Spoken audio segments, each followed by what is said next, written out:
大家好，歡迎翻到嚟我嘅 channel。呢排我收到好多 DM 會問我時鐘到底應該要點玩，又或者時鐘點樣玩先至冇咁易爆。咁今日就會出呢條片，同大家講解一下時鐘到底應該要點玩。時鐘常用嘅固鎖有兩個，分別係455同埋755。先講下兩個固鎖嘅特性。455裝喺時鐘身上，可以令到佢嘅持久力更加高。但係佢嘅防爆能力亦都係較為低，而755喺我哋之前嘅影片當中有講過，佢有一個類似少少嘅防爆特性，但係佢嘅持久能力係較低。跟住我哋嚟講下軸心，時鐘常用嘅軸心有 LO 同埋 UN。LO 雖然持久力較好，但係佢嘅高度亦都較高，所以導致佢俾人爆裂嘅機率亦都會較高。而 UN 佢嘅高度係最低，所以可以將俾人爆裂嘅機率降到去最低，但係佢嘅持久力則冇 LO 咁好。除此之外，時鐘仲可以使用 FB， 但係 FB 只適用於755嘅時鐘，因為755嘅下身導致時鐘容易暴走，所以我哋需要透過 FB 嚟降低佢暴走嘅機率。但係同時，由於裝咗 FB 之後，高度會變得更加高，所以爆裂嘅機率亦都會係隨之增加。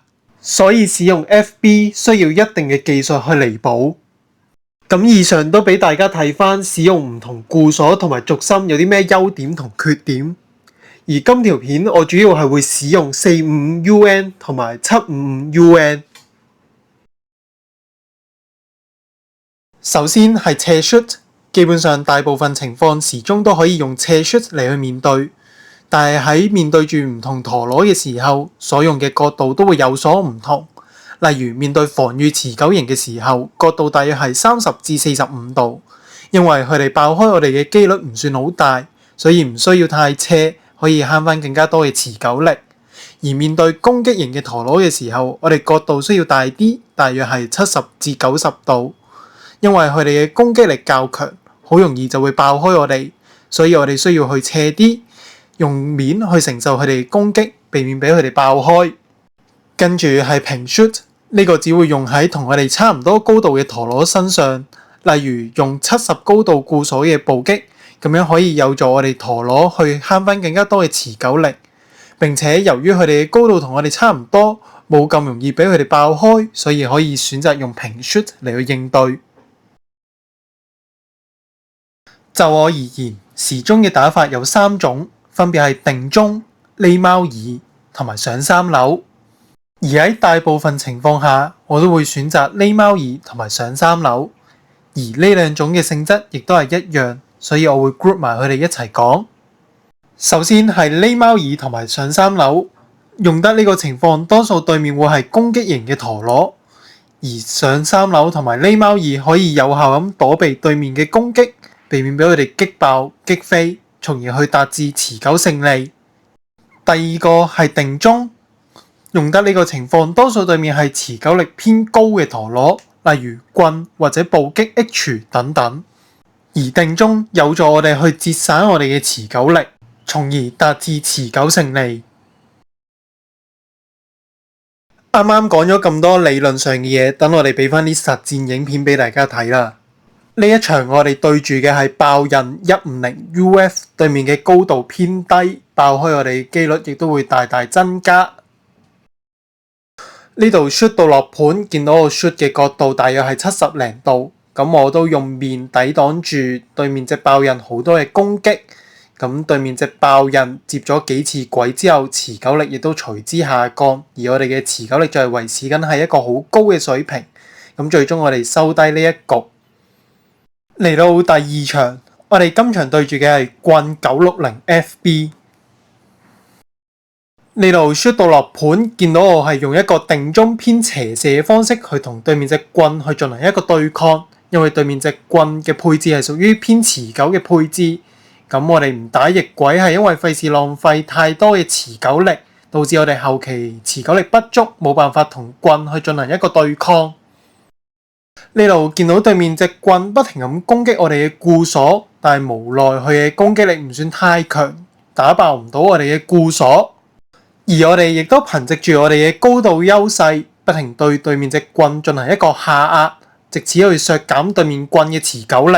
而呢度都見到對面隻棍嘅持久力不停開始減少，而我哋嘅轉速亦都維持喺一個好高嘅狀態。呢度對面隻棍開始發，經過我哋一下嘅碰撞，最終由我哋收低呢一場嘅勝利。嚟到第三場，我哋今場對住嘅係鯊魚170LO。呢度見到我都係用一個定中偏斜射嘅方式，因為我見對面隻鯊魚係一隻防擊鯊，咁就冇匿貓耳嘅必要。呢度見到我撞擊咗對面隻鯊魚一次之後，對面隻鯊魚都接咗幾次軌。咁我哋持續咁撞擊，對面隻鯊魚嘅持久力亦都開始逐漸咁下降。而我哋亦都利用我哋嘅高度對對面隻鯊魚進行下壓。咁我哋亦都好順利咁樣收低咗呢一鋪嘅勝利。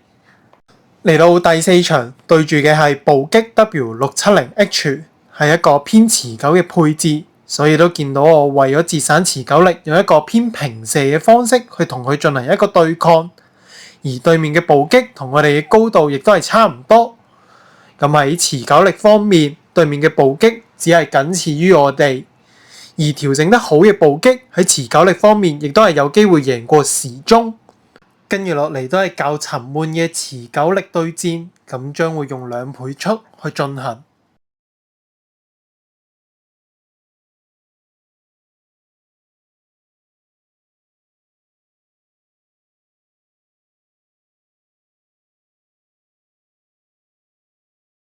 呢度睇得出對面隻暴擊調整得唔係咁好，持久力下降得較我哋快，咁最終由我哋收低呢一鋪嘅勝利。